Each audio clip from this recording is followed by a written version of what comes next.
పట్నం దొంగల చేతిలో దగా పడిన భద్రాచలం పాపం. చాలా మంచోళ్ళగా ఉన్నాడయ్యా.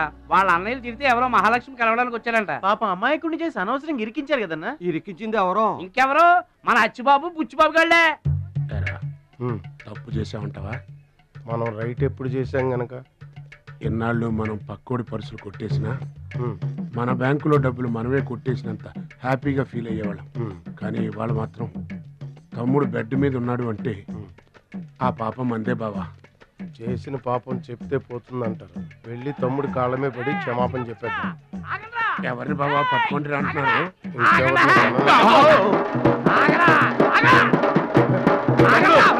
తమ్ముడు తమ్ముడు మమ్మల్ని క్షమించు తమ్ముడు. ఏదో చిల్లర కోసం చిల్లర దొంగతనం చేశాం. లైఫ్ లో ఇంకెప్పుడు తప్పు చేయం. ఒకసారి క్షమించమని చెప్తాం. క్షమించమనడానికి మీరు ఏమన్నా బెల్లమ్మకు దొంగిలించారా, అల్లమ్మకు అమ్ముకున్నారా? అమాయకుడి ప్రాణాలతో ఆడుకున్నారు కదరా. ఒరే వీళ్ళదేముందన్న, జొన్న చేనులో గింజలు తినడానికి వాళ్ళని పిట్టల్లాంటి వాళ్ళు. తూత్ అంటే పారిపోతారు కదన్నా. అవును తమ్ముడు. చూడండిరా ఎంత మంచోడో చూడండిరా. అవును బాబాయ్. తమ్ముడు నువ్వు నిజంగా దేవుడు అయ్యా. గుండె మీద చేసి చెప్తున్నాను, ఇక మా జీవితంలో తప్పులు చేయం. లైఫ్ లాంగ్ నీతోనే ఉంటాం తమ్ముడు. మీకు గెటప్పులు ఎక్కువ, సెటప్పులు తక్కువ. మళ్ళీ గోతులు తీసేందుగా అమ్మ తోడు.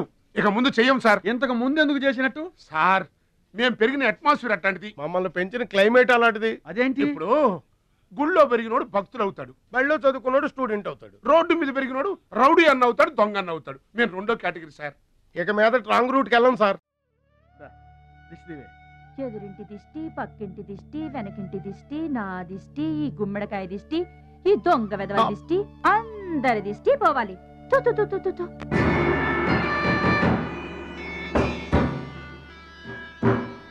అవి సినిమా యాక్టర్ల ఫోటోలు కావయ్యా. టైక్వాండో